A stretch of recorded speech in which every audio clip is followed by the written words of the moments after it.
I like the conversation that was happening under What? the alcohol post. Oh yeah, that was pretty good. I was like, what a civilized conversation they're having. It's like it's totally true though. Oh, it was a hella conversation. Anyways, yeah, we're live. What's up? What's up? I'm Dai. And I'm Jess. Yeah, peace and love. We'll get into Culture Corner after sports news, so stick around for that. I didn't turn that shit off, did I? Hello. I'm good. Okay. Yeah. I'm in here. On Savage Sports this week, we got the 2025 NFL Conference Championship. Seahawks lead Super Bowl odds, of course. I told y'all that. Broncos battle injury setback. Las Vegas Raiders face crucial choice. Draft Fernando Mendoza amid roster challenges and offensive line needs. Yeah, we're going to do that. I mean, they're going to do that. We're going to do that. Anyway, Gervonta Davis stripped of WBA lightweight title after domestic violence arrest warrant. Division set for new champion. Oof. Mm-hmm. And then in Culture Corner this week, TaylorSwift and Blake Lively's text revealing legal drama with Justin Baldoni. We'll get into that. And how ChatGPT's 2026 camera features are changing privacy and AI interaction forever. They're gaslighting on us on this one, guys. 50 Cent explains avoiding politics amid Kanye West and Nicki Minaj controversies. I wanted to get this story because it is very real in today's society amongst friends, families, too. So we'll give our thoughts on that. Always stay to the end for our views. Let Culture Speak Live, episode 67. Let's get into it. Turn the mic on, let the culture speak. Gossip, sports talk, 7 days a week. From the courts to the streets, headlines stay bleak. Talk shows out now, let the culture peak. So, what did I learn today? Focus on new knowledge, Jess. What did you see, observe that was significant? So, this is the top questions from last week. I wanted you to broaden out. What is one thing I'll do differently or apply? Let me start first, okay? What I observed, I had like a visual dream of a reality away from mine, but it was in the same, me and Kay were still together, but it seemed so vivid, and I felt like in those realities, dimensions, that my life was shit. Shit was going downhill. I wasn't myself, and I felt proud of who I... Oh, no. Oh, my God. Wow. I want to bite this. Okay. I want to bite this. Straight to you. Better buy it, Jess. But, yeah, just... And then I wake up and, thinking about it and, how my life is now... I feel good about my life right now. I'm positive. I have a family. And just looking back there, it just seems like, goddamn, do I live in that, in the same universe as they are or different realities? I don't know. That's what I've learned and trying to observe that and stuff. What about you, Jess? What did I learn this week? I actually seen this video this man was talking about your mindset and how you think is what can set you apart from failing and succeeding moving forward. He was like, if you think you're going to fail and you always think like that, then you're going to fail. But he was like, but if you think I can do this, I will do this, that is what propels you into success. Thinking your way there, surrounding yourself with that mentality, is a big help, and it's powerful. It's powerful. And people, how you're inside your head a lot. You could say things out loud to other people oh, yeah, I'm very confident. But if you don't feel like that inside, everybody has their inner thoughts that they don't really share. If you're not feeling that through and through that you're going to succeed, that can stop you from succeeding. So keep that in mind, folks, for 2026. Let's all succeed. Stop the internal doubt. It's all a mind game. Is that what we're saying? Internally, you gotta feel just as confident as you say it out loud, because you saying it out loud is not enough if you don't believe it. True. Yeah. Message. We break down the news, add context, and give our honest take to spark discussions for educational and entertainment purposes. That's a disclaimer. Share your thoughts, like this episode, and follow our channel for free. Sign up for a chance to win free merch, QR code at the end of the show. I was looking at like coding, base 44, stuff to build websites and stuff, and learning like you need a hosting or a server, and that costs money. And we're doing all this shit for free. I'm finding ways to do shit for free, because right now we're starting out, we're building this up, and you got to start somewhere. I said this so many times. But first, before we get into it, this show is powered by Ecamm Live. We partnered with them for live streaming. Ecamm Live is a top-tier Mac software built for creators, professionals, and businesses. It features multi-camera support, real-time camera switching, screen sharing, overlays, and integrated audience comments. The intuitive interface makes streaming, recording, podcasting, and presenting simple with seamless integration across all platforms like Facebook, YouTube, and Twitch. Ecamm Live is the go-to solution for producing high-quality live broadcasts. Start your free 14-day trial today by clicking the link provided or the QR code. Appreciate it. Support us so we can support you guys. Yeah. Use referral code LCS at checkout to let them know we sent you. Let's get into it. The NFL conference. Hold on, give me one moment.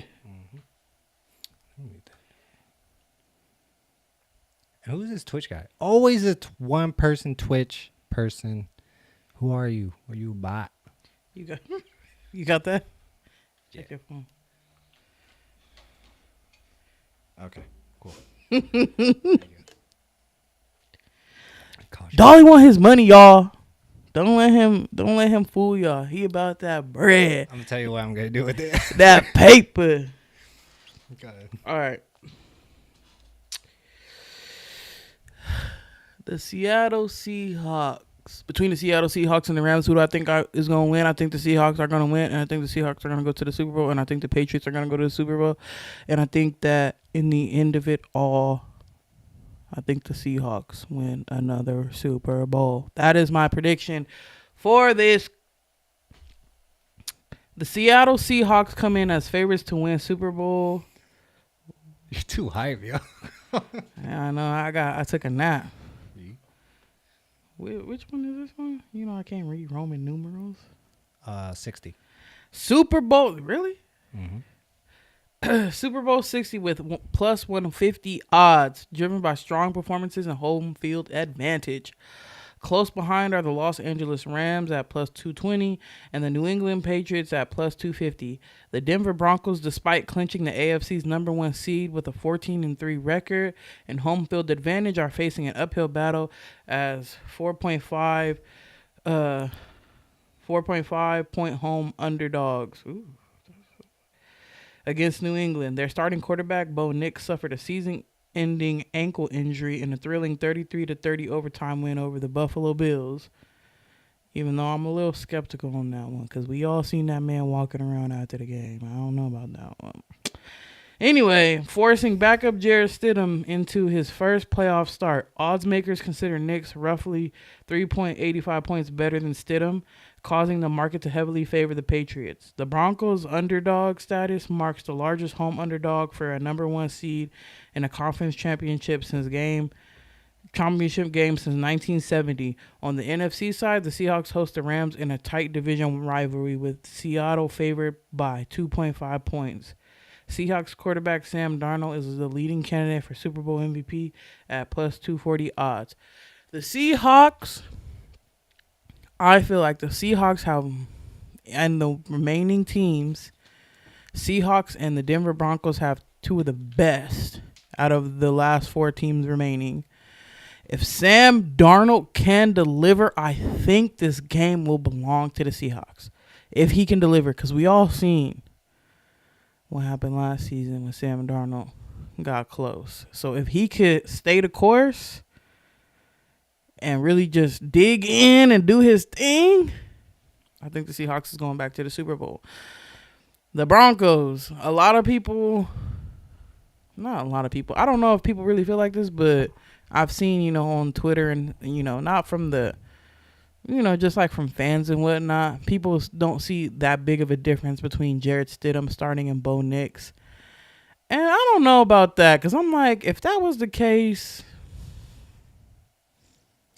you know, like, I feel like if they felt that they were so close in talent, I feel like Jarrett Stidham would be a starting quarterback somewhere. Like, he cool, but... Was he on the Raiders? Yeah, he was on the Raiders.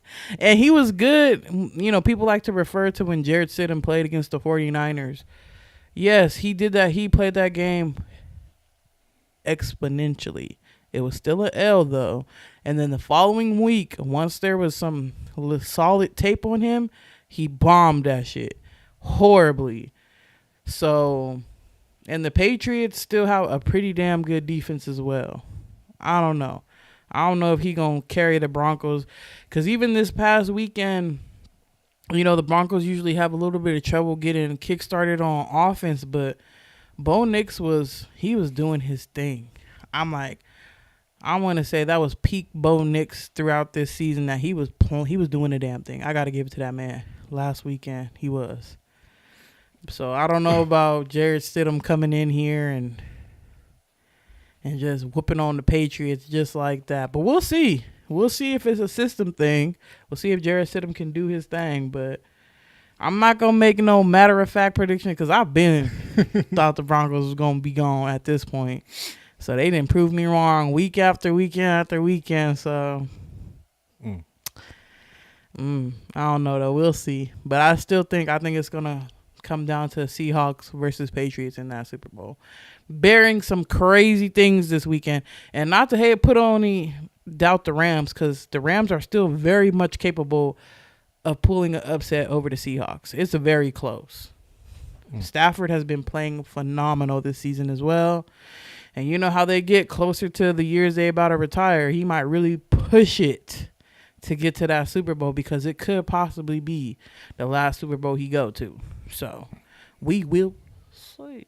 Did you see that Mentalist with the Stafford and the Rams predicting like 23-14? No. Well, that supposedly that was it. But I feel like they're trying to muddy the waters of who's gonna actually win. And I'm gonna just give my thoughts like on the conspiracy of 33. I feel like they are controlling the way the games are being won right now. You could kind of see it. That's how they play it, is with 33. If you know, you know. I'm not gonna explain it, but that's just my thoughts on it.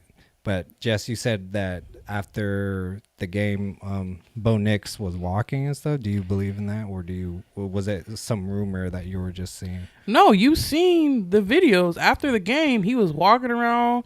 He was shaking people's hands. He walked to the locker room. You can, if you even go on social media, you'll see there was no hobble. There was no limp. But then it shows a photo of him with a cast in the hospital. Well, obviously he went to do a surgery or whatever, but I don't know. I just thought it was insane. I was like, 1 minute he was fine walking around doing interviews. The next minute he need surgery. Like, what are we talking about? He's out for the season? I was like, huh? Wait, when did this happen? Yeah. Like, usually when something like that happens, you don't see the player casually walking around the field after the game. Like, that blew my mind. I don't know. That was that was interesting nonetheless. I mean, did that not look crazy to anybody? Like, I'm like, we just seen him. Like, you know, one of our friends that's a Broncos fan, he came in the group. He was like, Bo Nix is no way. He's out. He needs a surgery. And I was like, what did he trip to the locker room? I was like, when did this happen? They say it was the second to the last play he was on the field. It happened. I don't know. That was weird to me. He looked perfectly fine. He didn't look like he was in pain. He was just walking around. He was congratulating people. Yeah. Denver's injury to Bo Nix happened during overtime against Buffalo on January 18, 2026. The AFC Championship will be Denver's first since 2016. Correct me if I'm wrong, Jess. Jarrett Stidham's playoff start will be his first in his career. Mm-hmm. The Patriots advanced by defeating the Texans 28-16, capitalizing on 4 interceptions thrown by Texans QB CJ Stroud. Mm-hmm. The total points under for the Patriots versus Broncos game is set at 40.5, while the Seahawks versus Rams game is at 47.5. Do you have any odds? Total points over, under? No, I don't know. It could be... I ain't gonna lie. For the Broncos Patriots game, I'd take the under. I don't. First of all, the Broncos defense is at the end of the day, it's the Broncos defense. I mean, it could go over, but I think there's still a difference between Drake May and Josh Allen. But who knows? Drake May might come in here and slice their ass. Any predictions? Money? What is it called? I gave my predictions. I think that Patriots will come out victorious, and I think Seahawks will come out victorious. But I'm not standing 100% 10 toes down on either one of them going, because this season has been so insane, like crazy. Nothing has gone like anybody thought it would go. Bills fired their damn head coach. Like, everybody got fired. Everybody got fired. They were like, you know what? We're tired of this. Going to the playoffs and not going anywhere else. So. But Ravens picked up a head coach, right? Yeah, I think the Ravens picked up the Chargers defensive coach. Okay. As their new head coach. I know the Raiders were gunning for him too. Chargers got good defense too. So, yeah. I don't know how it's gonna go. I feel like it's been chaos in the NFL this season, so we'll see. Let's all buckle up for the ride. Shoot, who knows? Jared Stidham could lead them to the damn Super Bowl. It could be a Eagles type of situation again, where Carson Wentz got injured and Nick Foles led the Eagles to a Super Bowl dub. Could be that again. You never know. We'll see. Comment below your thoughts. What do you guys think? The games are on Sundays, so have a fucking block party or whatever. Pretty much. Comment below your thoughts on that. Let's move on. Derek Carr has made it clear he is a big fan of Indiana quarterback Fernando Mendoza, the 2025 Heisman Trophy winner who led the, how do you say that? Whose year? Who's Heisers? Hausers.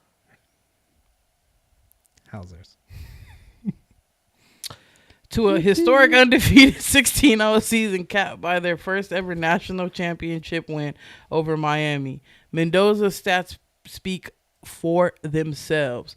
3,535 passing yards, 41 touchdowns, and a 71.5% completion rate.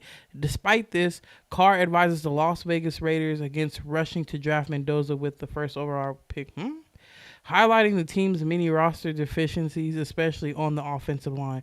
Carr stresses that without fixing these holes, Mendoza could face a brutal rookie season. Let's take a look at the video. There's no young quarterback that you're just going to insert. Right. Unless they fix other things. Yeah. If you just go out there and say, the quarterback's coming, he's going to fix it. Geno can read coverage. Yeah. Geno knows where to go with Aiden the ball. Can go in and play. Aiden knows coverage. Yeah. He can read the... Yeah. Yeah. There's no young guy that's going to know more ball than them right now. Nope. You see what I'm 100% with you. I don't see someone that is just so crazy different schematically, like a Lamar Jackson. Yeah, dude, exactly. Or someone that you can just come in and run something totally different.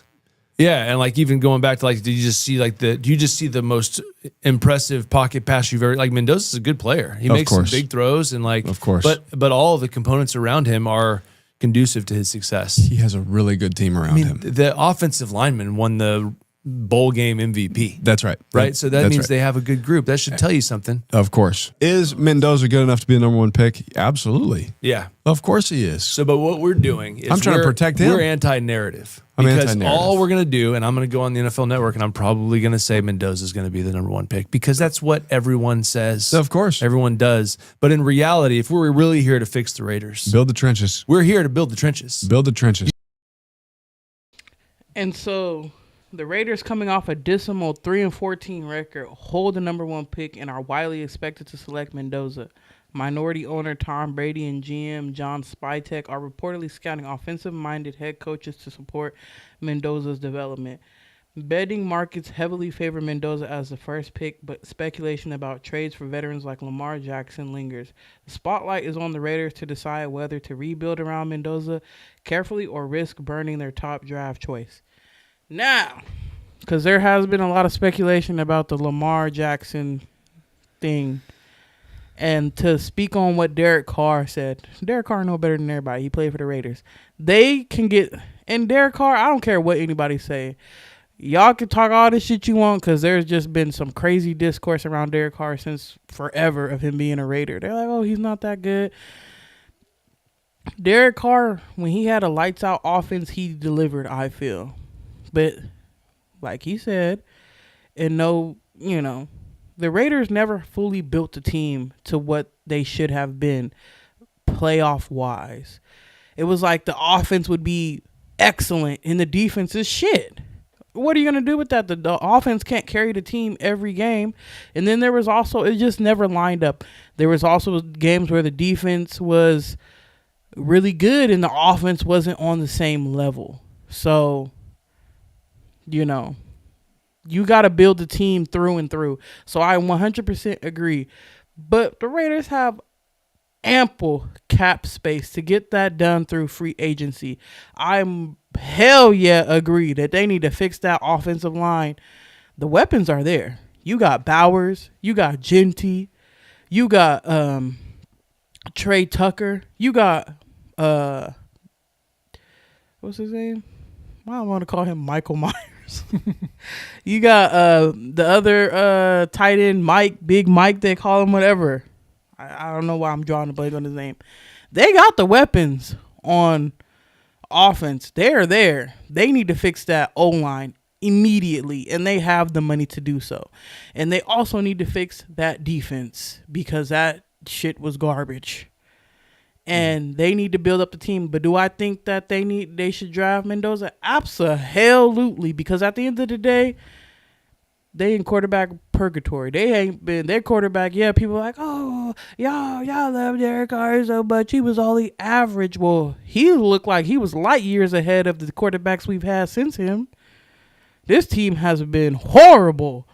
So I still think they still need to get their quarterback. Yes, they need to build a team up around him, and they can do that, but they still need to get their quarterback. And I don't agree with trading for Lamar. I think you can use that capital to build up the rest of the team. I think that takes too much capital, especially. Is Lamar a game changer? Absolutely. We're talking about Lamar damn Jackson. But you don't go out and then get a Lamar damn Jackson if the rest of the team ain't built up. You need that capital to build that team up, I feel like. Why use all that capital for one player when your team isn't even built to, if they were already like, if it was a situation where it was already built up and they're like, we just need a quarterback, hell yeah, you go get you a Lamar Jackson. But that is not the case. You need a quarterback and then some. You get your rookie quarterback, you get them basically, you know, if you're drafting them, you're getting them on discount for at least 4 to 5 years.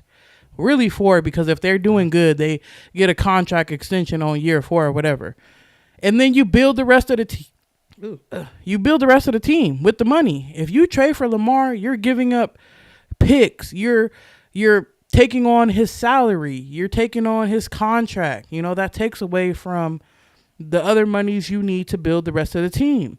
And I don't think that's a move the Raiders should make because they don't have the rest of the team together. Use that number 1 pick, get your quarterback, build the rest of your team with the capital that you have. That's what they should do. Mendoza transferred from Cal to Indiana in 2025, where he exploded into the national scene. His brother Alberto Mendoza was Indiana's backup quarterback during the championship run.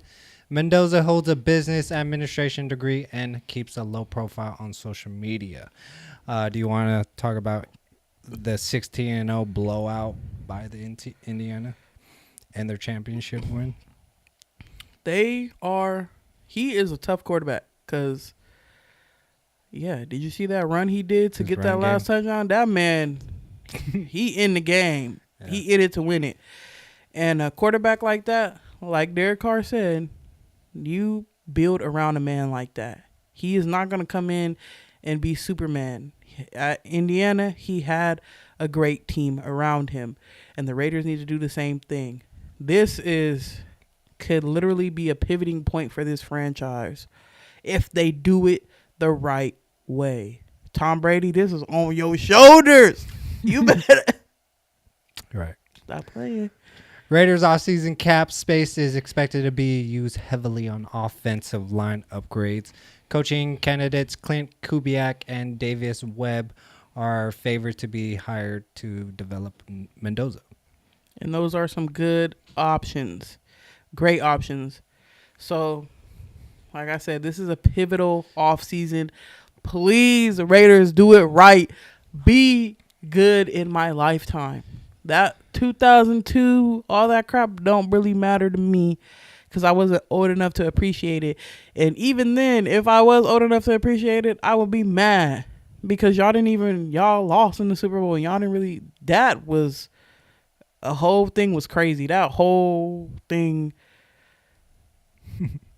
was crazy. So, what about the fear mongering and the misinformation about Max Crosby in the earlier months? Honestly, I'm not gonna say I don't care no more. Max Crosby, I love that man on the Raiders. He is so passionate. But I think we've all gotten to the point where it's been threatened against, Raider fans are passionate. They don't want to lose the people that are stars on the team. And it's always going to be a speculation every offseason. But like we said, this is a pivotal offseason. They need to do this right. Right. And, you got to trust the people in charge. And if they think that this is going to be the season where if somebody's offering crazy compensation for them to get Max Crosby, there's a lot of speculation that this season may be the season because of that way the season ended, pulling him needing surgery. Do I think that it's gonna happen? Personally, no, but we talking about the same organization that traded Khalil Mack, so I don't know. But do I think it's gonna happen? No. You know what I mean? Like but stranger things have happened. It's not far-fetched either. But would I be surprised if it happened? No. Do I think it's gonna happen? No. Mm-hmm. Hopefully it doesn't happen. I'm to the point right now where I don't care no more. I just want them to build that team right, because they didn't suck for so long. I'm tired of us holding on hope to one person. You know what I mean? Like, yes, we love Max Crosby, but they still been losing hella bad. So I'm like, if y'all can, change this team around, and if that means giving up, and Max Crosby deserves to go to a team that's going to win now too. He is an excellent player. And if that means trading him to a team that's ready to win now, that's willing to give up the capital for Max, hey, so be it. Max Crosby is, to me, another version of a Raider that bleeds silver and black for real. I mean, the man got the team tatted all over him, Hey. But he, at the end of the day, he want to win. And I don't feel like he would be opposed to go to a winning team. Mm-hmm. But he want to win with the Raiders. You know what I mean? So we'll see how that goes. I just hope at the end of the day, whatever is done in that situation is best for him and is best for the team. And if that means staying together and that's best for them, then stay together. But if it means splitting up and that's best for them, then split up. You can't, as a fan of the team, you can't be a fan of the player. And the fans know this, especially Raider fans. You got to be a fan of the team, because players come and go. We done lost a lot of people, and that's gonna break your heart. So as long as Yeah. as time goes on, you learn to be a fan of your team. If you're gonna be a fan of your team, be a fan of your team. Don't be attached to the players because they come and go. They come and go. They're always gonna come and go. You got to be okay with that. Comment below your thoughts, you Raider fans out there. What do you guys think about that? What she said. After this last story, we'll get into Culture Corner.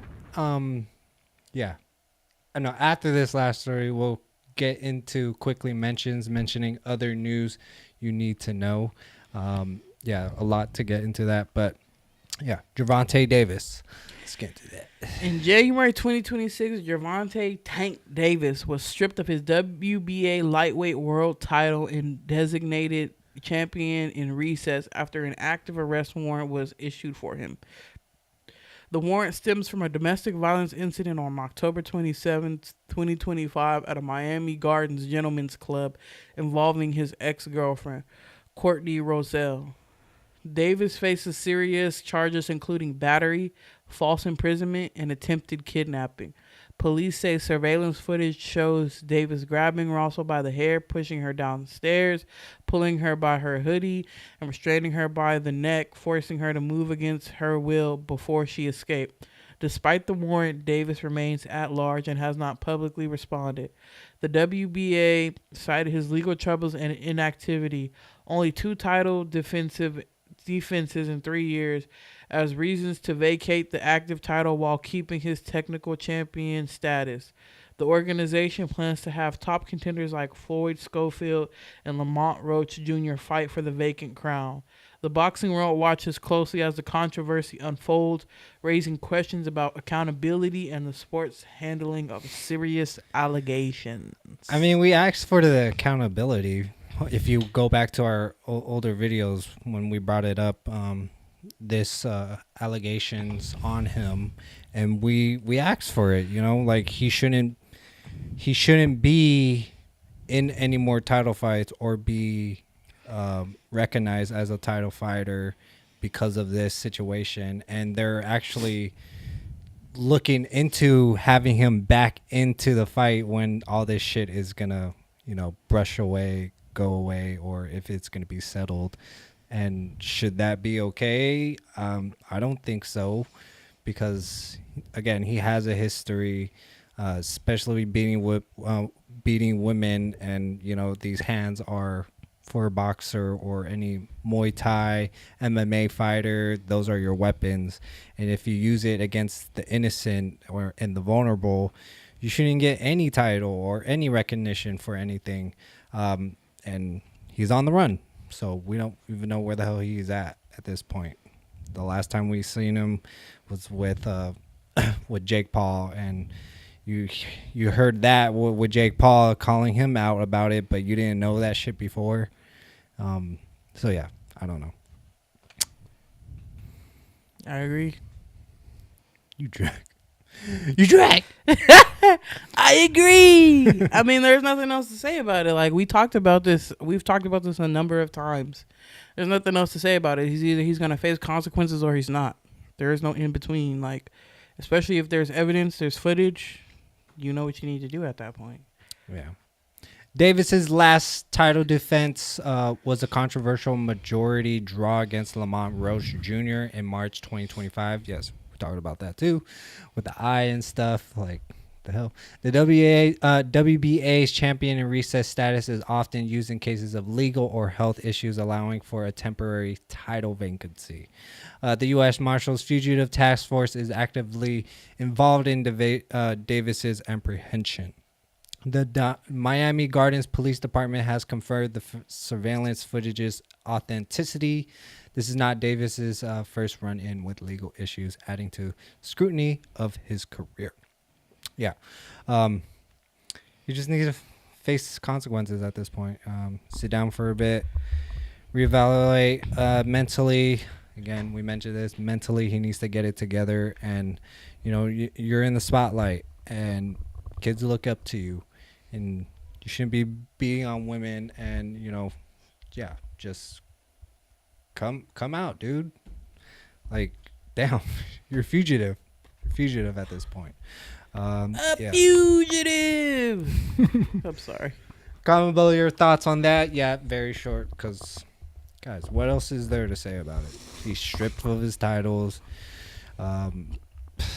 Shouldn't expect him to come back and, for title vacancy, he should face consequences. Let people have a chance at the titles and move on.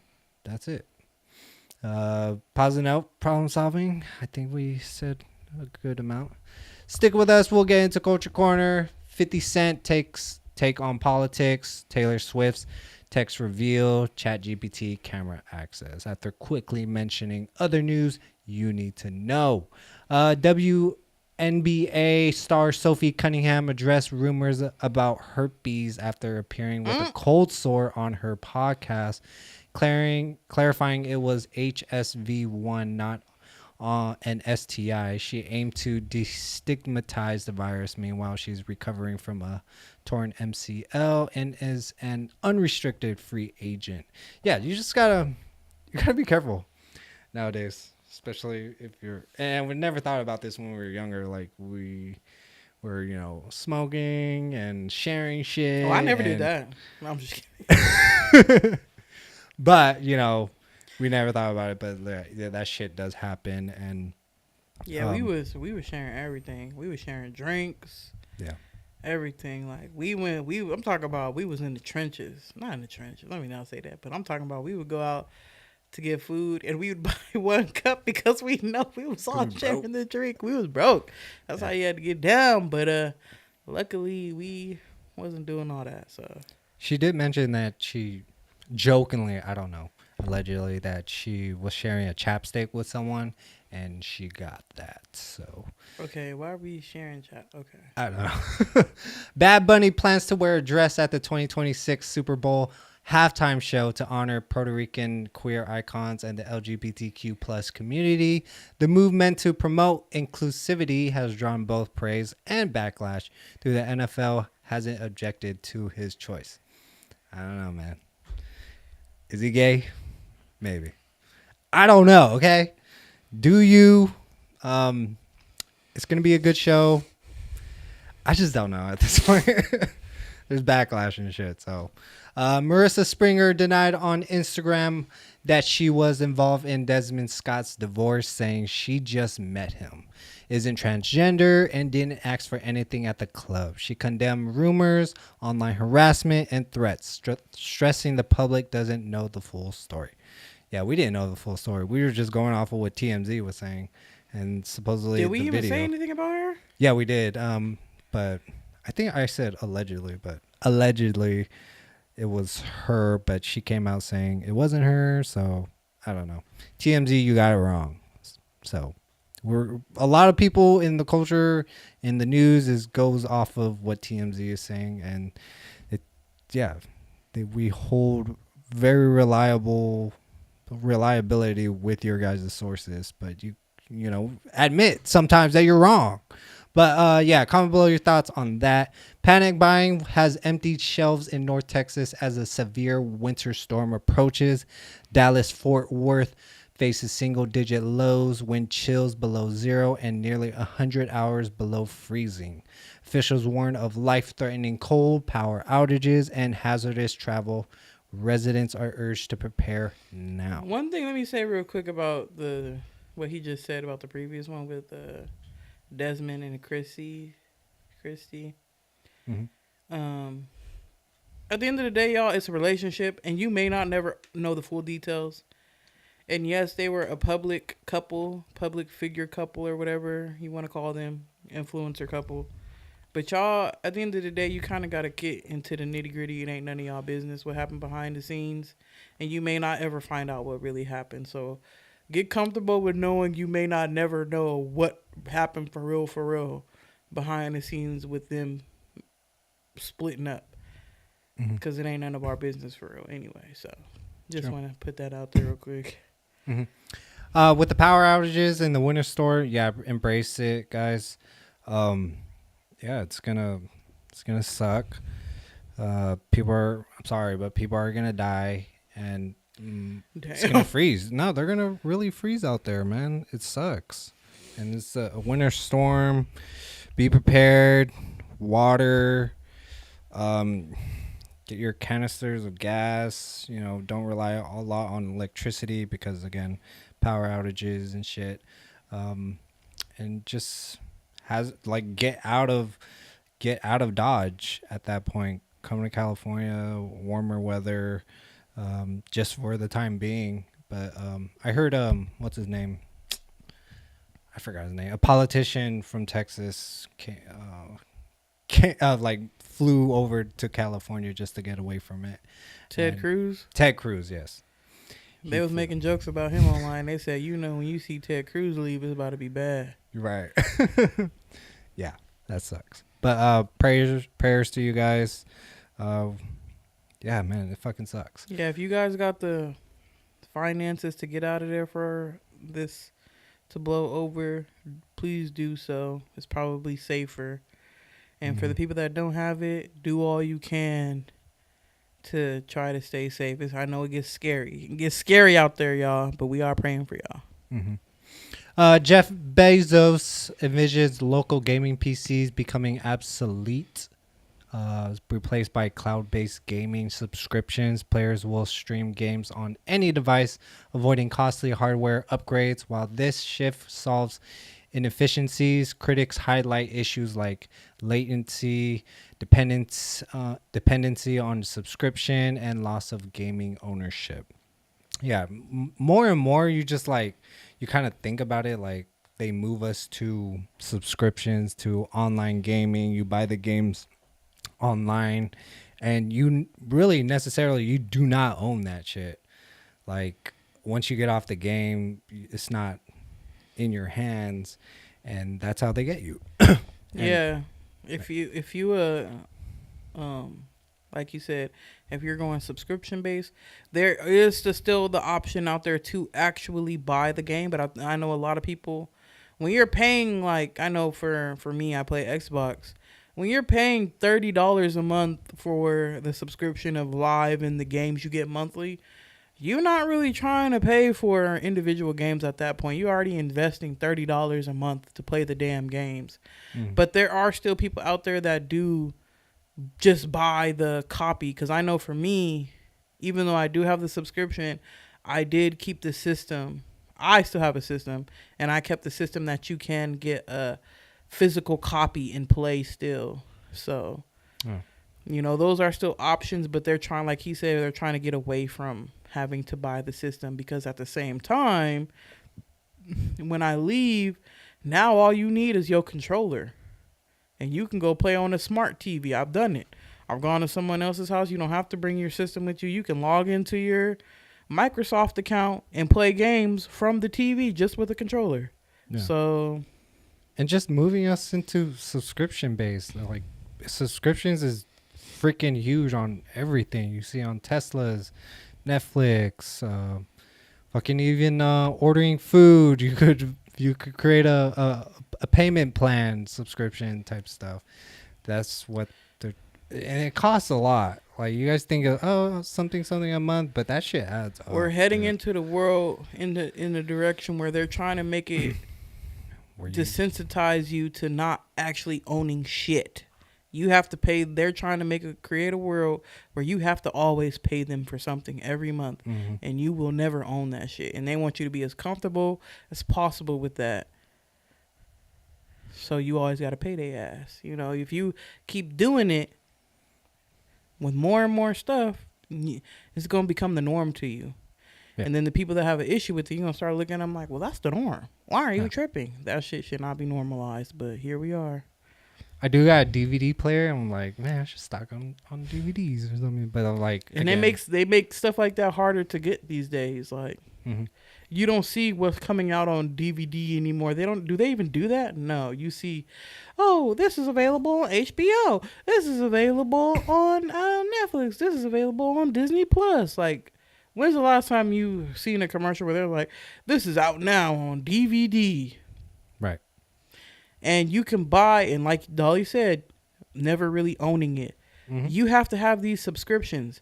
yes, you can buy the movie, but you still have to have bought that subscription to buy the movie on that platform. So you're still paying that platform to buy the movie that you supposedly own. But as soon as that subscription is expired or you can't pay it, what happened to that movie that you own? Correct. Yeah. We ain't owning nothing, y'all. Ryan Coogler's vampire thriller Sinners shattered Oscar records with 16 nominations, including Best Picture, Director Michael B. Jordan, Delroy Lindo, Wunmi Musaku, and supporting actors Coleman Domingo and Zazie Beetz. The film earned nods across major technical music and the new casting category.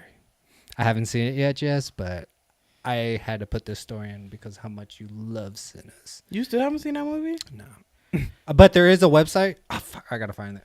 That I can watch it for free. You don't got HBO Max? No.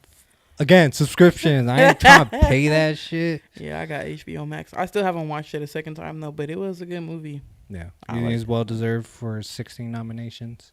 I love that movie. It was a good movie. Mm-hmm. Well, and then, like, we haven't seen the other movies basing it off of just the movies you watch, you know? So we don't know, all right? And we don't even like the Grammys and award shit. Yeah, we don't watch all that. I feel like they got one every weekend. Yeah. I don't even know the difference if we being honest. And if they didn't win any of these nominations, they're going to say, oh, what's the point of this? This shit sucks, yada, yada. That's crazy if you didn't win any and you got 16 nominations. Right. I think that'd be even more embarrassing to be nominated that many times and not win any of them. That's crazy. Comment below your thoughts on any of those stories, guys. Let's move on. Taylor Swift, yep. Behind the legal battle between Blake Lively and director Justin Baldoni lies a tangled story of friendship, betrayal, and strategic maneuvering. Revealed by unsealed texts with Taylor Swift. Swift's bluntly messages call Baldoni like a bitch and clown and mock his claims of sexual trauma during production. Contrary to earlier statements denying her involvement, Swift advises Lively on managing the film trailer, endorses script revisions without reading them, showing deep involvement in the project's creative disputes. Yet beneath the alliance, the text exposes cracks in Swift and Lively's decade-long friendship. Swift admits feeling betrayed and used or legal leverage, missing the funny, dark, and normal speaking friend she once had. The pair hasn't spoken in nearly a year with no public appearances together since late 2024. The lawsuit centering on workplace harassment charges against Baldoni is set for trial in May 2026, with Swift possibly testifying against him.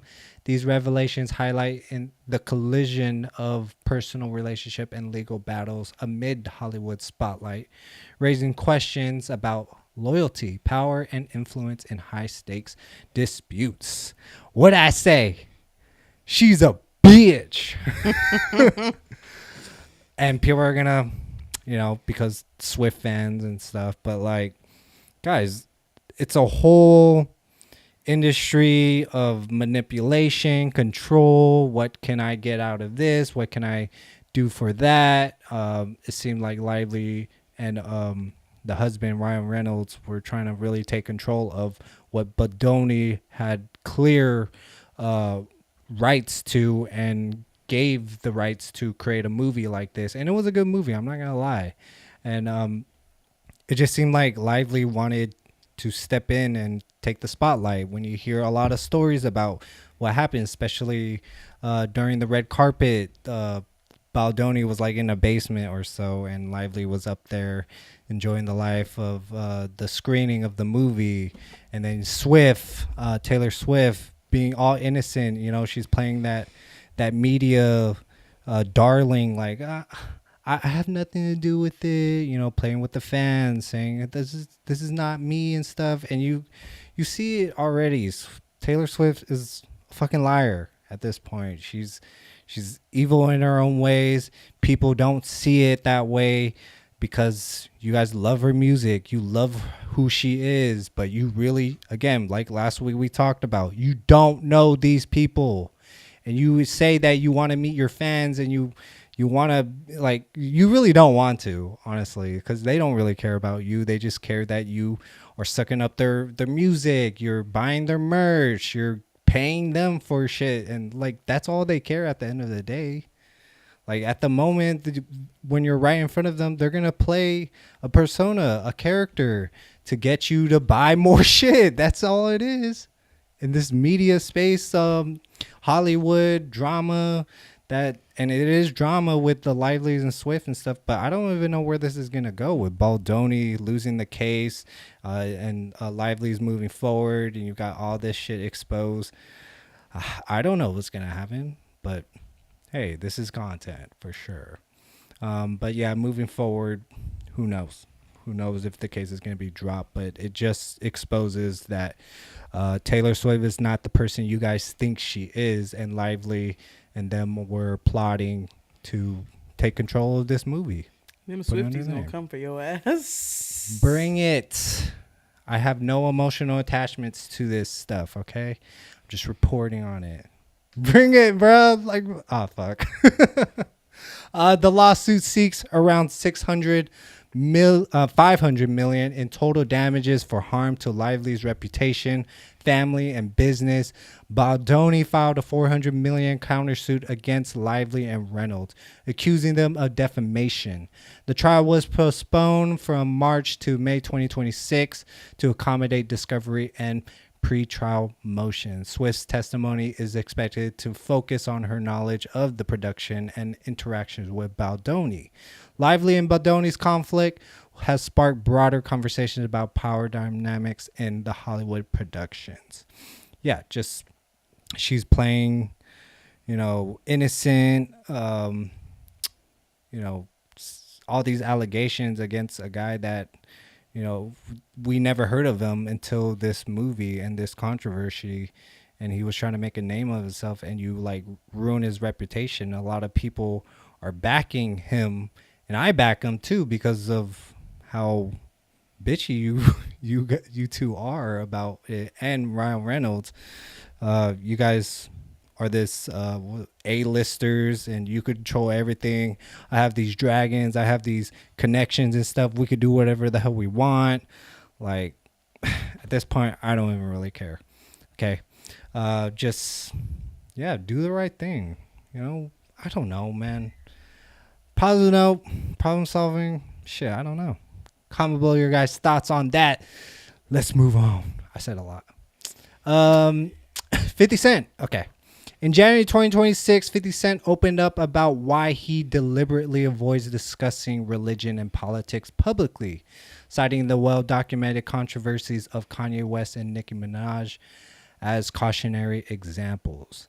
During a screening for his film Moses the Black, he noted that religion and politics are two subjects guaranteed to spark passionate disagreement, no matter your stance. He singled out Kanye West, stating that's how Kanye fucked up, referring to Kanye's notorious anti-Semitic comments, Nazi affiliations, and political provocations that resulted to lost corporate deals and widespread backlash. Similarly, 50 Cent mentioned Nicki Minaj's recent political controversies, including her vocal support for Donald Trump and conservative groups like Turning Point USA, her UN speech spotlighting persecution of Christians in Nigeria, and her public feud with Don Lemon involving homophobic slurs. These actions have ignited intense debate and even calls for her deportation. Despite Moses the Black's religious themes, 50 Cent insists the film is entertainment, not a sermon, underscoring his desire to avoid alienating his audience in today's polarized climate. So, yeah, he's a great businessman, with all the productions and stuff and what he's doing, I think, in Atlantic City, building a production out there. You see he's staying away from politics, and you see with Kanye West and Nicki Minaj getting all the backlash, losing fans, using sponsorships, and that makes me think like a lot of things is politics, but they went totally deeper into the controversies, and Kanye's not the same as he was before. You kind of see him coming back again, you know, bowing down to the Jewish people, what's it called? Yeah, the Zionist people, just trying to get away from it and try to go back on the road and try to do the right thing for what he believes is to get back in the spotlight and be good in the eyes of whoever's controlling this thing. For me, it's just, everything is political wherever you say, but I really truly believe that 50 Cent is right, that, you know, no matter how passionate you are, people are going to be passionate on disagreeing with you, even if that's with family, with coworkers, and what can you do about it? I just, politics is so dumb to me nowadays. I'm learning a lot over the years, ever since Donald Trump's first year. You kind of see like he's just the same as any president, but that's just my thoughts. And you know, a lot of people are gonna find controversy in that, and so you can't really find a middle point because people have their opinions on it. Honestly, I feel like when it comes to that stuff, we should have just followed the lead of our parents back then, because back then when we were kids still, asking who you voted for to them was like asking them what their social security number was. Mm-hmm. This stuff back then when we were kids, like when, you know, millennials were children, that was not discussed amongst friends, neighbors, family. That was not a topic of discussion. It never was. They weren't ever interested in letting you know what their political views were. And I feel like over these last, this last like decade or so, it's become a big thing where people share their political views, because prior to that, that was not what celebrities weren't out there endorsing anybody. They didn't talk about who they were voting for or anything like that. They weren't on this side or that side. Your parents, you never remember your parents talking about this stuff. You don't remember your aunts, uncles. They weren't talking about this stuff. They kept they kept it close to the heart. They weren't telling y'all who they were supporting. And that resulted in less drama for the situation back then. Mm-hmm. So now that's the first question people ask: who'd you vote for? Who'd you vote for? Because that's how I'm going to judge you. And, not to say it's not, people aren't valid for wanting to know that or whatever. If you want to know that, then cool, whatever. That's your thing. But I'm just saying, back then, that was not a topic of discussion for them. They, like I said, you asked that, they was looking at you like you was asking for their social security number. They were like, we're not getting into that. We're not talking about that. What are we doing here? Yeah. So now that it's out there, you kind of can see why they never wanted to talk about it, because people are always going to feel one way or another, and it gets away in what you're doing and business wise. Right. And even if you are if you're on one side or another, intelligent conversations about the topic are never had. People let emotion control it for the most part. And so informative conversations people aren't ever really truly trying to listen. They're just trying to wait for their turn to argue next. It's going to always get heated. People are always going to have their opinion and always going to feel like they're right, you're wrong, you're tripping. And this is on both sides of the wall. You know what I mean? Like, it's never going to be a good conversation. And that's what a lot of topics these days. That's why everything's political. You could make everything political. And that's with everything, with the LGBTQ, the politics, everything. It doesn't matter with race. It doesn't matter. Nobody wants to hear anybody. And that's the problem. And things are never going to be resolved. People are never going to look at. You have your small group that are willing to open their eyes and their mind and their ears and listen to both sides and look at it from an objective standpoint. But overall, you're not going to get that from the masses. People are going to go off of emotion, anger, defensiveness. Yeah. You're saying something they don't like. You're saying something they don't want to hear. It's going to turn into an argument. They don't want to hear you. You guys, it just turns into a yelling match. Nothing is resolved. And that's just that. And that's how it's always going to be. I mean, that's why. What's the point? Yeah. I don't bother. There's no point. Because in the beginning, I was hella passionate about like talking about that stuff, but then I never really dig deep into that. It could cause splits in our relationships with my friends and stuff. And they even told me like, stop trying to debate, trying to like start some shit. I'm like, but I it's a conversation to have. But now looking at it from a deeper 3,000 foot view is like, yeah, there's really no point. It's mostly about division. You're not going to agree on a lot of things. So just leave it at that and just say what you want to say, but just don't expect to get, the same reaction that you're expecting. And if you could find somebody that can have a civilized conversation with you about it and it not turn into a heated argument, you are blessed. Because that's not going to happen with a lot of people. Emotions run everything. I'm starting to see the point of view of people that are saying, how you try to have a serious conversation about anything of those topics. And they're like, I don't give a damn. At the end of the day, we are on a floating rock in the middle of the galaxy paying bills. And I'd be like, I sit there and I'm like, you know what? They are right. Why do we care about this? Yeah. So it's a dead end. It leads you nowhere. It doesn't solve anything. Yeah. It is what it is. People are always going to, these things are put in place to keep division going forever. Because when you look at the big scheme of things, none of this matters in the end of it all. And when people figure that out, maybe we can move somewhere, but it's not going to happen. Kanye West Adidas partnership was terminated in October 22, 2022 after anti-Semitic remarks. Nicki Minaj performed at a Turning Point USA event in December 2025. Nicki's deportation petition hit 120,000 signatures by early 2026. 50 Cent's Moses to Black premiered in January 2026 with religious themes. Kanye West's anti-Semitic comments led to bans from multiple social media platforms. Yeah. You see, and this is the other thing. I see a shift that, the people that are in control of the industries, they got to a lot of people.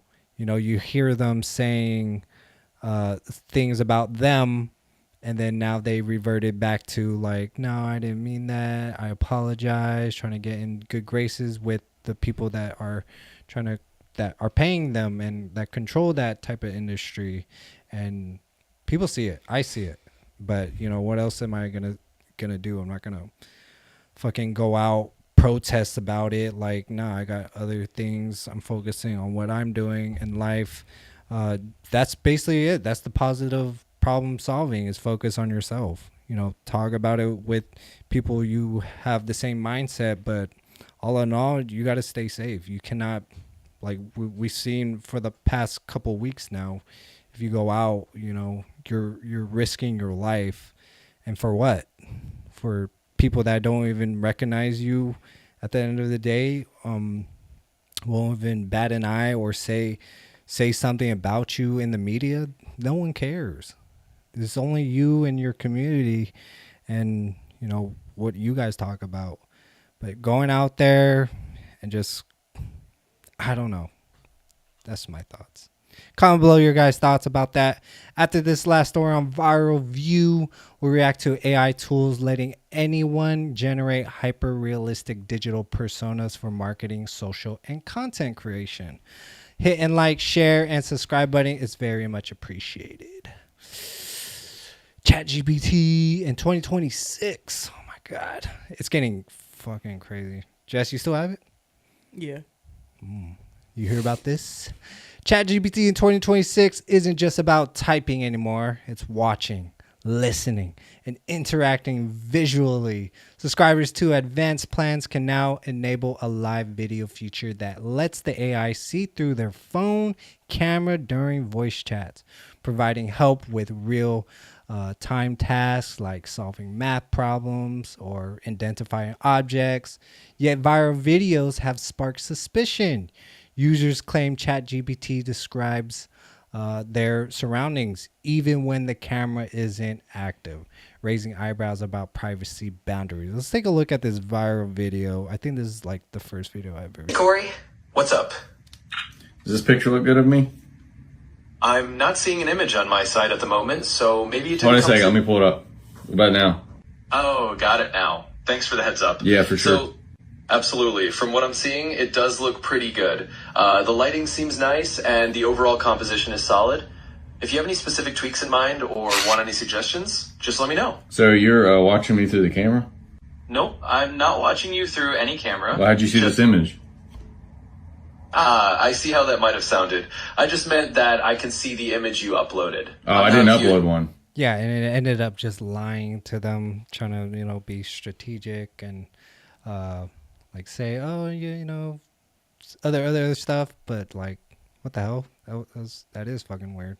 Officially, OpenAI states camera access requires user permission and privacy indicators alert when it's active. But multiple reports and videos suggest otherwise. The AI's uncanny ability to infer details based on voice, text, and context has some wondering if it's quietly accessing more than it should. This blends technology with a hint of a theory, as the lines blur between what's allowed and what's possible, with models like GPT-4o enabling multi-module input. ChatGPT's visual, voice, and text processing are tightly integrated, offering seamless but potentially intrusive experience. Yeah, so the key question is like, are we willing to hand over more privacy for smarter AI devices, assistants? It doesn't matter. Y'all have no privacy. Yeah. And when you accept that, you'll be okay with anything. Mm-hmm. There is no privacy. You can't even Google anything without AI being involved. You don't have to have ChatGPT. I know you don't mess with ChatGPT, Dolly, but do you Google stuff? Yeah. That's Google still ChatGPT. It's AI. AI is the first thing. Your privacy has been gone for years. I just want everybody to know that. You sign these things and, you agree to all these terms. As far as y'all know, y'all signed y'all rights away to privacy years ago and don't even know it. You know how many things y'all I agree without reading that whole thing? Right. I know y'all don't read it. I don't read it. We don't read it. Yeah. And it's just like, you go through that, you haven't read these terms and conditions. These are technically like contracts. You're agreeing to it. You're saying, yes, this is fine without reading the fine print. Y'all could have possibly given up y'all privacy years ago and don't even know it. Privacy is gone. Goodbye. Accept it. Phones, Meta. We talked about, I don't know how many times we even talked about this. You got a computer. You get a brand new TV. These phones, they all have cameras in it. Yeah. And I swear there was this movie, and I just cannot remember the name of it. Unless it was a fever dream. I don't know. And it was years and years and years ago. I was like a kid, and I don't know what the name of the movie was. I remember my family was watching it or whatever. And basically, it was these people watching everything happen all over the world. There was cameras everywhere. Bathrooms, personal, private areas, everywhere. There was cameras all over the world, and everybody was being watched no matter where they were. And I cannot remember the name of that movie. And I feel like today that is very prevalent. It's probably been real for years, honestly, for a very long time. Mm-hmm. Like, because what they want you to know. Like, that's why I'm like, just get comfortable. You have no control. No. Like, I'm not trying to, like, make people scared and stuff like this, but this is honestly the reality of things. You gotta like be strategic, like copyright your shit, trademark yourself, your likeness to your name, and eventually me and Jess are gonna trademark our stuff, trademark our names, our visual self, because everything is public. When you're recording and stuff, it's all over the internet. People have you give them access. Yes, what Jess said in the fine print. You even on TikTok with the new update on stuff. Guess what? I only read what was on that one thing. Yeah, that thing that it happened today when y'all got on TikTok today. January. What's today's date? It's the 23rd. Today, January 23rd. Was that today or was that yesterday? I think it was yesterday. January 22nd, when you got on TikTok, you seen this little thing where you couldn't continue to watch videos until you pressed agree. That little thing where they said they updated their things, did you get to read an extended version of that? Or did you just have to agree to keep using TikTok? Majority of people. And you know what all y'all did? Y'all all agreed so you could keep using TikTok. You didn't read that shit. You didn't have it. And even if it was available, you probably wouldn't have read it anyway. Like, come on. We make... When y'all watch these shows, I promise y'all, they're not getting these ideas from anywhere. I know it was a wild, crazy, funny episode, but South Park hit the nail on the head when that one episode when everybody was getting snatched up because they agreed to the terms and conditions. And it was that episode where they was like doing the human centipede. Yeah. And there was nothing they can do about it because they agreed to the terms and conditions. Yes, they frame it as a joke, but that shit is real. You're not reading what you're agreeing to. You don't know what you have agreed to. But guess what? Them people that put them terms and conditions out there, they know what you agreed to. Yeah. I think you could change up. What I'm learning, I think it's not solidified for sure, but you could change up contracts, and it's a deal. You need to be disclosed on everything in that contract, and if you're not fully disclosed, then it's null and void. Getting into arbitration too, you could opt out of those arbitrations. Legitimately, when you go sue and stuff, you're in this arbitration and you go into the private courts, you gotta opt out of their arbitrations way before, and that's simply writing letters and stuff to wherever their offices are. But ChatGPT 4.0 allows simultaneously processing of voice, text, and visual inputs for fluid interaction. Yeah, and that's like, it's on point of the way you talk and then the way they respond. It's like mind blowing. The live video feature launched in late 2025 for Plus, Team, and Pro users. Again, subscriptions. They got you on the subscriptions. Privacy indicators like green dots activate when the camera is in use in iOS and Android, but when you saw in that video and multiple videos, you don't see the green light. With AI now, they're just like, your whole 360 view, they got that, their AI learning. So everything around you, surrounding you, wherever behind you, in front, whatever, it's like they see that shit. We cooked. Yeah, AI is learning really, really quick. Yeah, you scaring people. OpenAI offers data controls allowing users to opt out of model training from their visual data. Viral videos claiming secret camera access have been debunked. Okay, but they're gaslighting us at this point. Debunked, but who are the experts? The people that are supporting ChatGPT. Yes. By experts as AI pattern recognition, but public concern remains high. And if you hear in the news, you hear Davos, the WEF, their whole conference is literally just AI and moving in that direction. Debunked by experts is the equivalent to the police investigating themselves. Please. Correct. So, the people that are in control, these companies, they see AI as a tool, as something to integrate into our everyday lives, and using ChatGPT and AI on everything, and you're killing the water too. Like, it's so funny that everyone thinks like, oh, this is so easy, but you're like drying up a lot of water and stuff. And I don't know, but moving in that direction, you see. Yeah, I mean, like you said, we're not helping the situation with using ChatGPT, but at the same time, even if you don't use ChatGPT, they've gotten to the point where they've made AI unavoidable. If you look up anything at this point, the AI is automatically involved. It's like,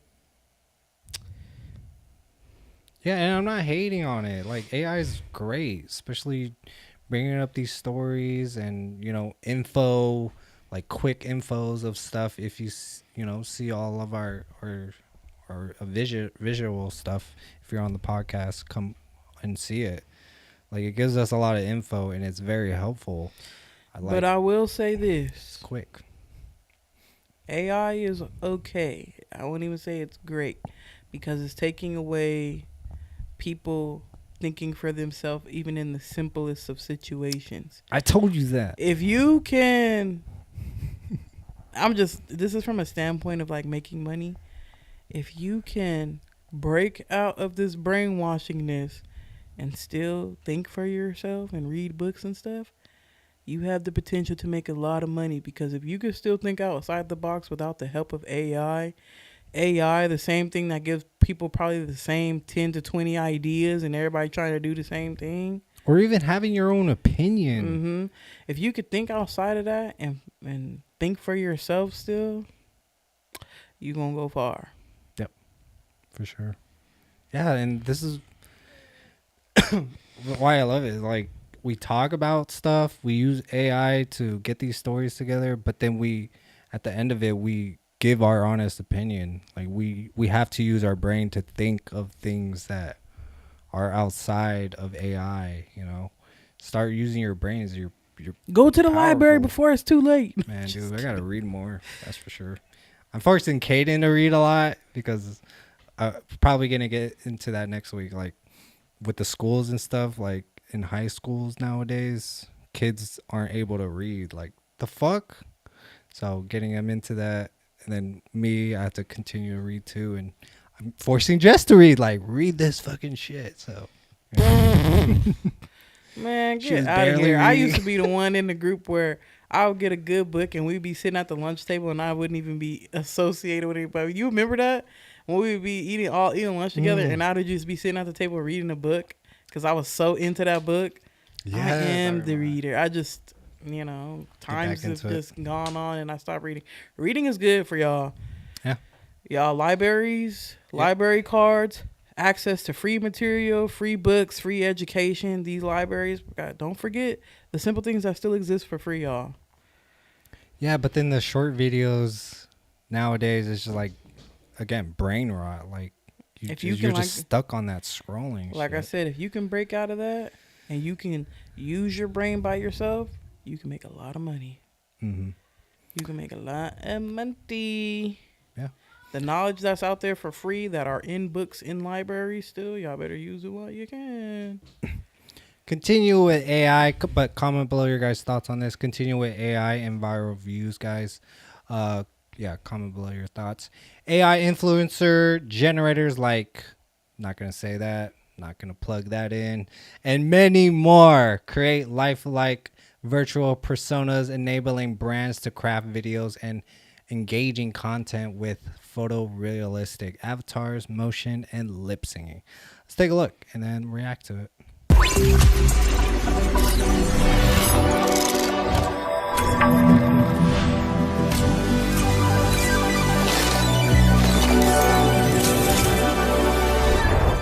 Hey everyone, I just wanted to quickly make this video to prove to you that we can no longer trust anything that we see with our eyes.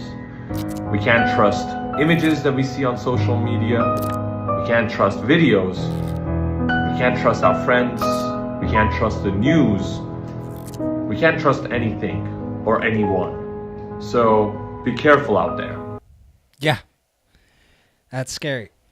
And like, specifically the news, like you really don't know what's fucking real at this point. And we talked about And this. I don't know if y'all have seen those videos that are on TikTok that came out like some weeks ago with these people ripping their face off and they were aliens.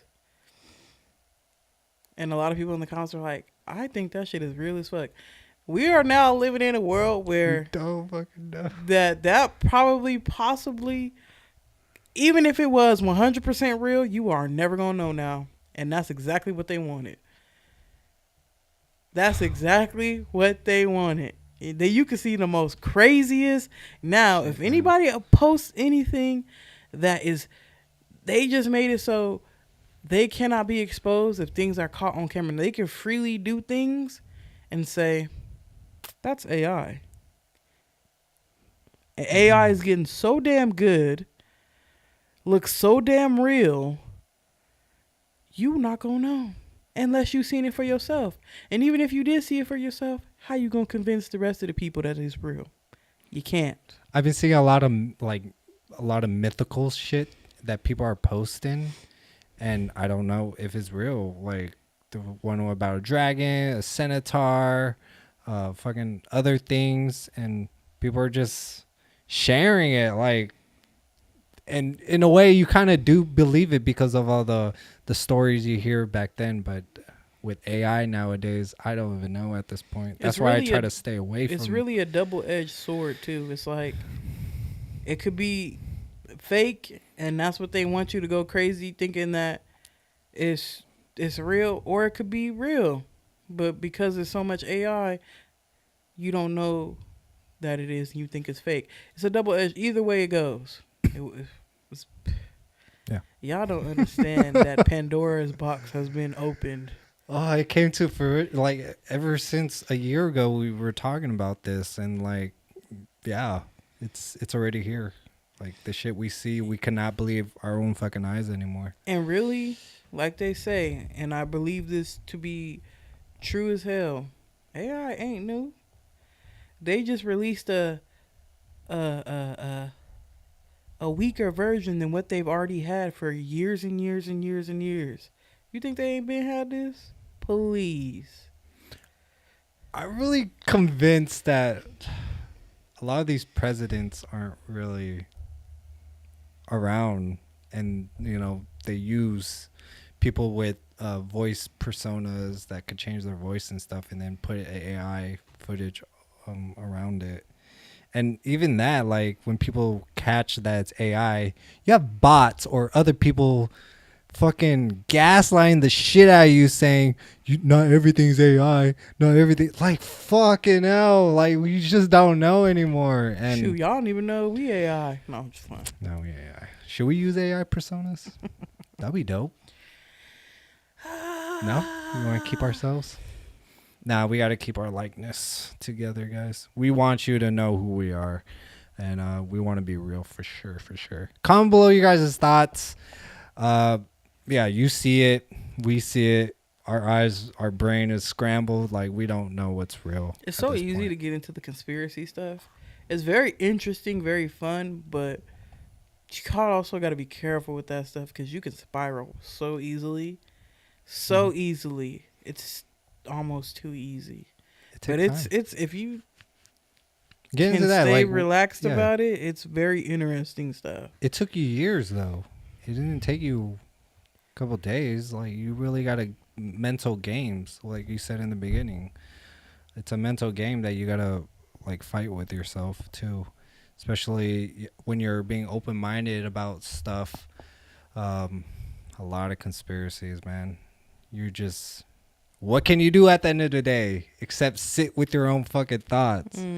You cannot go crazy about it. Like have someone you could talk to about it. Yeah, it's crazy. And the scary part about it, see, Dolly was already talking about, y'all scaring the people. But the crazy thing about it is, with these conspiracies, is like, you want to know the truth. You want to get a concrete answer. But the messed up part about it is, if you ever did, you probably would be killed. Probably so. Yeah. So do you really want that answer? You know that saying, curiosity killed the cat? That's why I said it's fun. But don't do too much. if you ain't prepared to go down that path. I think I would know, like, no, not stepping down that road. Like, I think, like, no. I'm not going to publicly, like this, say anything, you know? Especially, you just don't know.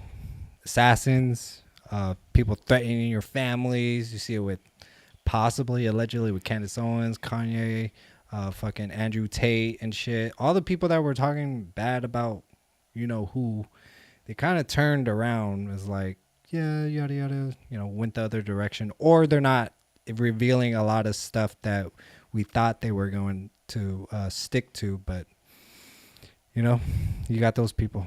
But comment below your guys' thoughts. That's the end of the show. Closing thoughts, if any, comments that we were getting to. The transgender stuff on the YouTube, he was really mad. But like I mentioned way before, is that you guys think it's facts, but like, who's writing those articles? Mostly the companies that are supporting those type of drugs and stuff. So don't gaslight me on that shit, because I'm just common sense. Like, this is not good for the kids at that point. The alcohol stuff, appreciate the comments on those, guys. Yeah, we're just moving away from alcohol. Jess is drunk, but you know, that's once a week. I am not drunk. I had a long week of work. Yeah. One drink once a week. Yeah. I think that's very fine and dandy. Yeah. Yeah. You know, we're just here chilling. Yapping. Yeah. See, this is the perfect time where, if y'all were here, ask questions, because we do like to yap towards the end, just about whatever. Yeah. And we'll get to that point. When we get to that point, we're gonna be like, man, we finally made it, Jeff. But yeah, DM on all of our socials, or tap into our email, lcsnation@yahoo.com. Stay current on the latest sports, celebrity, and culture news. Hit that like button, share this video with a friend, and follow the channel. Tap the notification bell so you never miss a new video. We're dropping fresh content every week. Positive note, positive post. Your biggest superpower is your ability to stay in a good mood, no matter what's going on in your life. While others get derailed by stress and drama, you stay focused. That's what sets you apart. Have a great rest of your week. Stay blessed. See y'all next weekend. Peace out.